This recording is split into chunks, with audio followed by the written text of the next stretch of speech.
Welcome, I'm April. We're here at Coppercat Books, and today we're talking to author Sherry Hobbs, who has 3 books out. Welcome, Sherry. Thank you. Thank you very much, April. Do you want to tell us a little bit about the other 2 books, and then we'll get into our featured book?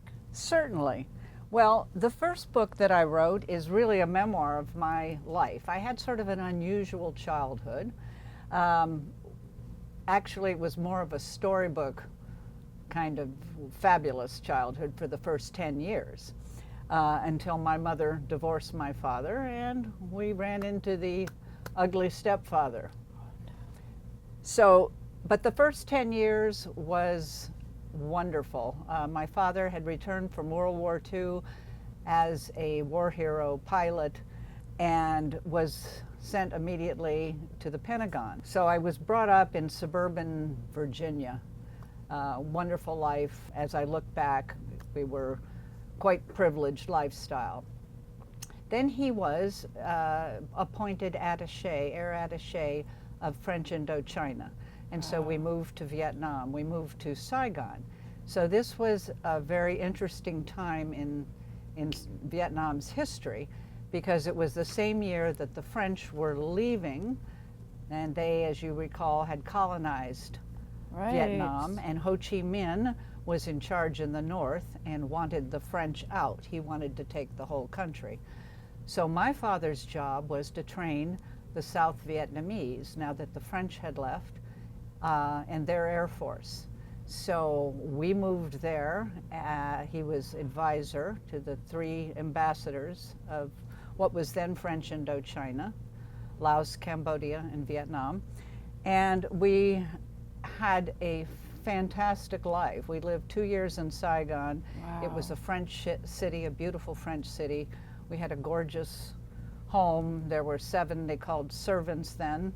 In those days, I went to school on the back of the bike with Kim. As children, we spent a couple of weeks on a houseboat in Kashmir, India, and it was just an idyllic, wonderful experience.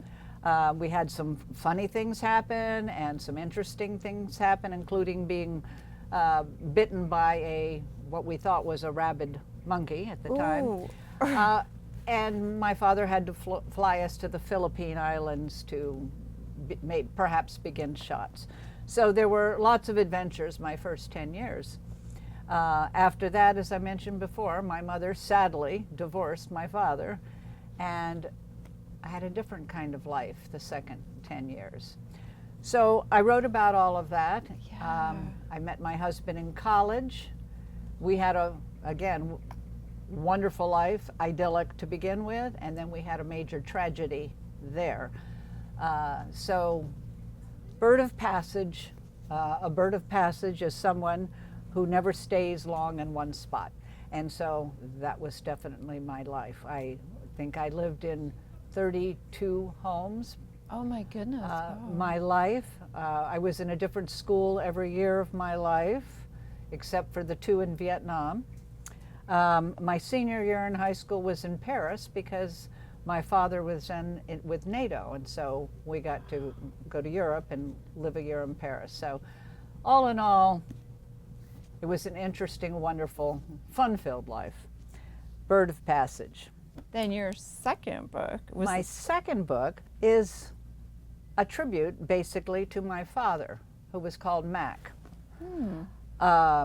He, as it turns out, I discovered a whole box of letters he had written during World War II. Wow. And going through them, I discovered that I knew he had been a pilot. I knew he had been shot down on one of his first missions and survived 3 weeks in the jungle with his remaining crew, but I didn't know the whole story. I didn't know when the Japanese bombed Pearl Harbor, we had no airplanes that could fly the distance over the Pacific Ocean, so they had to quickly build one. They built the B-24. It was fraught with problems. Then they had to bring in people and train them to fly them and take care of them. My father was was in the very first group of pilots to be trained to fly the B-24. So his story turned out to be fascinating. He was sent to Guadalcanal after the training, And on his first mission, he was shot down by the Japanese. The five people, his crew members in the back, parachuted out thinking the plane was going down, and they were strafed and killed. He landed the plane on the water. The 5 survivors got out and spent 3 weeks going through enemy-infested island trying to get back to base. So it was a fascinating story that I learned, and it's a lot of history of the Pacific War that many people aren't aware of. Everybody knows what happened in Europe with Hitler, but the war in the Pacific was certainly a fascinating part of our history. And when he came back to the States after his year in Guadalcanal, he was trained on a brand new plane, the B-29. And the B-29 was the one that dropped the atomic bomb. So again, he was in the forefront of flying these planes. So it's a fascinating story, and anyone who likes history or stories about heroes would like to read sounds like really interesting. And it looks like, just when you showed me the side, that you included some photos in it. Yes, lots of photos of the planes, My goodness. the war. I include letters that he had written in there. So it's, I think, a fascinating book. My third book. Yeah, let's talk about your third book, which is Descent into Dementialand. Yes. And what inspired you to write this one? My husband, who I met in college, he was there on a scholarship, on a baseball scholarship. He had come from a very tiny town, and I had come from Europe. We had very divergent backgrounds when we met, but we formed a wonderful, wonderful marriage, and we're extremely happy. He was very successful in business. For the first 40 years, with the exception of a major tragedy that I attribute to the triggering his dementia, or at least part of it, we had, again, an idyllic life. We played golf, we went to Hawaii twice a year, we skied, we went to Europe many times. We had a great life. He was very successful. He was president of 2 companies. He was in the medical business. And one night we were having dinner. We were both we met for dinner after work one evening, and he mentioned that he couldn't remember new information that he was trying to remember for his new job he had just taken. And I said, well, you'll get it. Just go back and study. Right. You've done this a million times. And the next week, he was let go. Oh, he was? And this was a friend of his that had hired him to be vice president of operations. So it was a major blow. Yeah. Financially, mentally, emotionally to us. But I didn't suspect at the time that this had anything to do with his memory or his brain. Right. I didn't understand it. So our lives shifted. We moved here to Henderson, and things began over the next 2 or 3 years to have little red flags pop up. Little things he couldn't remember. He got lost coming home in the car. All kinds of little things that started to add up. Right. And one day I knew that it was time for us to get a diagnosis and for me to quit.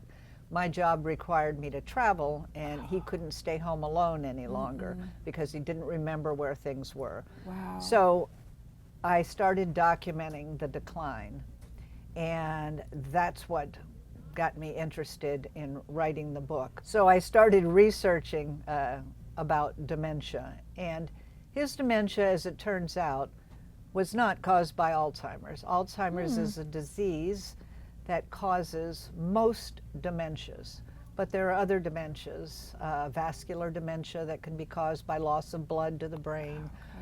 There's Lewy body dementia, there's frontotemporal dementia that Bruce Willis was recently diagnosed with. So there's other kinds of dementias. His was called logopenic aphasia, progressive aphasia. And what it is it attacks the language part of our brain, the parts of our brain that deal with speaking and understanding words and language. And that's in the parietal regions of the brain. So I started doing research on what causes dementias. They don't know what causes this particular dementia. They know that it has a protein buildup similar to Alzheimer's. We all have this tau and protein and beta amyloid protein in our brains, but for some people it starts to build and that kills the neurons. And so that's apparently what happened with him, but they don't know what causes this protein to build. So I began to write the book and tell his journey. There is a chart that they use to show the decline of dementia, because no matter what kind of dementia people have or what caused it, it all declines the same way. So it's predictable, and behaviors are going to be predictable.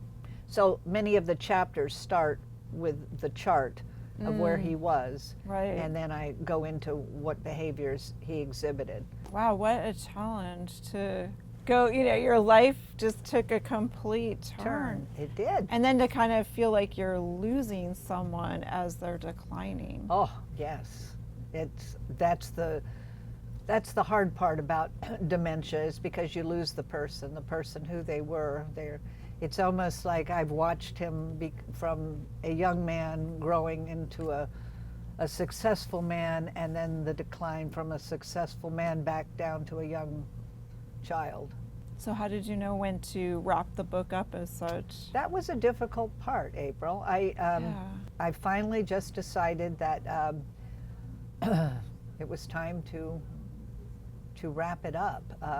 I didn't want to wait till he passed away, and I didn't want to wait till it got any worse. So I think, where I ended it where he is still in Adventureland. I call the book Descent into Dementialand because I compare it to a theme park like Disneyland.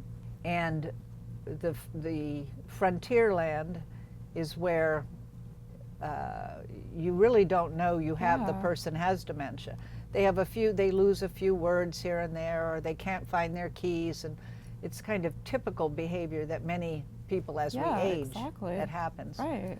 And you don't know you're there until you're in the next stage and you look back. So it's only in retrospect that you can even know that you were in, as I call it, Frontierland. Right. And then you moved to Adventureland, and that's when sort of the interesting things happen. And I document. Some of them are funny, some of them are sad, but Adventureland is kind of the main part of what I call the main part of dementia. And then there's Fantasyland, where he's entering Fantasyland. Wow, yeah. So as a writer, do you find that you're more of an outliner and detail-oriented, or you just kind of freely write as when you find that you are moved and motivated? Well, it's kind of a combination, because I sort of am a free writer. I just sort of free write, and then I come upon something that is intriguing, or a behavior that he had, and then I want to research it. So I go into researching, what is that? What part of the brain might be damaged there? What caused that particular behavior? And developed it that way. Do you think you had other books to kind of take a blueprint from? Were there other authors that kind of inspired you in your journey with writing it? No, not really. Just, I think he inspired me to write it. Yeah. No, that's fabulous. And the message, I assume, to maybe help others that are facing these challenges. Yes. I'm donating the profits from the book to dementia research, so I'm not making anything myself. And my hope is that lots of people will read it, that lots of people will benefit by it. It's not a handbook, it's not a how-to book, but it's our journey, and I think there's some very applicable scenarios that people can relate to, Right. and that would be helpful to them. I definitely agree, and that's fabulous. You're donating the proceeds to further research, because it does sound like an area where there's some known things, but again, you know, are there things we can do to prevent this from happening? Right. Or, Well, there's 55 million people in the world that have dementia, some form, and every minute someone's diagnosed. So it's rapid, and by 2030 it's going to double. So it's a very real problem that needs a real solution, and it needs it really fast. exactly. Because right now there is no cure. There's no, you can slow it down, and we've done that with medication, but there is no way to cure it. You know it's, you know where it's going to end, and it's just tragic. Yeah, that is tragic, because I think for many of us, I think it's that idea that we're going to lose our thoughts. We'd rather physically maybe lose control of a body part than not be able to have our mind, especially when we've been so Exactly. vibrant and Right. part of society, and just for our family members too. That's so true, because you know, he can no longer speak coherently. He can no longer understand when I'm talking to him. We communicate through sign language, and you know, certain words he understands, and certain words I can understand that he's saying. But a lot of it is babble. He can no longer read. He can no longer watch TV. Last year, as I watched the decline, you know, he enjoyed football 2 years ago. He could still follow. Then last year, he could little bit follow some things, but I had to explain what was happening. And now he doesn't even understand what's happening on the picture in front of him. Right. So he can't follow news. He can't follow anything. He can't follow certainly a sitcom. I have resorted in the last year to just watching little clips on YouTube that he can watch, like America's Got Talent or something. But even now, he really can't follow much of that at all. So it goes on for like 30 seconds. The only thing that has been a lifesaver for him is his love of sports and his competitiveness. So he was in a bowling league before. He could no longer play golf. Maybe 5 years ago that ended, but he still stayed in the bowling league. So I joined him when I retired, and we kept bowling. The bowling went from bowling at, you know, an average of 170 to then 140 to then 98 2 years ago. Then I had to start showing him how to put his fingers in the ball, really? and I had to show him when it was his turn. I had to go up with him. So he even lost the ability to understand what he was doing. And in the last couple of months before the bowling league ended, he really wasn't able to play more than one game, and you play 3 games in a league. Right, right. So he didn't understand why we were still there, and he didn't want to play. But the only thing that kept him going was his competitiveness. He would say, "We're going to bowl. We're going to get points. We're going to have we're going to get money." And I'd say, "Yes, we're going to go. We're going to have points." That happened for the last 2 years, and then now it's interesting. Yeah. He can barely hit a pin. We Wow. bowled last week, and he said, "Show me, show me." He didn't even understand what he was supposed Yeah, to do. what? Oh. Make the motion of bowling. And so, yeah, it's just very sad to see the decline in his understanding of something as long-term that he's been doing as long-term as bowling. Yeah, and exactly something that we think is fairly simple to understand, the Yeah. concept of seeing the pins and getting the ball down there, but Well, yes, like golf is a little more difficult because you have to figure out the yardage, you have to figure out where you're going to be hitting the ball, you have to figure out what club you're going to use, you know. Yeah. With bowling, you just stand there and throw the ball Right. with the pins. Right. Yeah. So he was able to do that for a long, long time, and that really saved us both because it gave him the only thing he really could do. Yeah. And enjoy together. And too. enjoyed, yes. Yes. Yeah. Sherry, what advice do you have maybe for other writers that might be struggling to share a very personal story or one that's close to home or a topic that might be, you know, sensitive for them? Well, there are some sensitive issues in here that that I didn't really struggle with myself because I am a very open person. Yeah. And I just wrote it as it is. So I don't have any advice in that way, and I would never give advice to somebody else about writing. You know, sort of like the imposter syndrome. My books have gotten awards. This one was awarded the book club award winner. I think we got 2 awards for this one, and this had the Maxi Club's award. And Kirkus gave me a fine Get It review. So I get good reviews, and I hear that people love the book and it's a fast read. But I never consider myself to be among the the elite of writers, so I would never give anybody else advice. That's all right. Well, it's good that you feel though in your own, by writing the books, maybe it's an example to others to share their story and maybe inspire others that might be struggling with whatever the issue may be. There you go. Which I think is beautiful because so many people are going to face, like you said, the numbers prove it. Dementia is something many of us, unbeknownst to us today, sitting here may have to struggle with. Well, and as I researched this, I did notice that there are a lot of books for caregivers, a lot of books that people have written, guides. And as I said before, this isn't that, but there are, I think things that people can learn from it. Right. In how perhaps we handled some issue.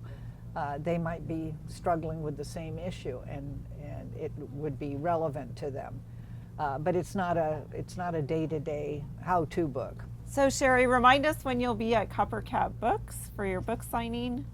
I will be here on July 26th, Saturday, from noon to 3, I think it is, and I'll be looking forward to meeting everybody and signing books and hopefully sell a lot because, as I mentioned, proceeds are going to dementia research. So the more books we sell, the more money we can put into research and get a cure as soon as possible. The book, again, Descent into Dementialand. Beautiful. Thank you so much, Sherry. Thank you.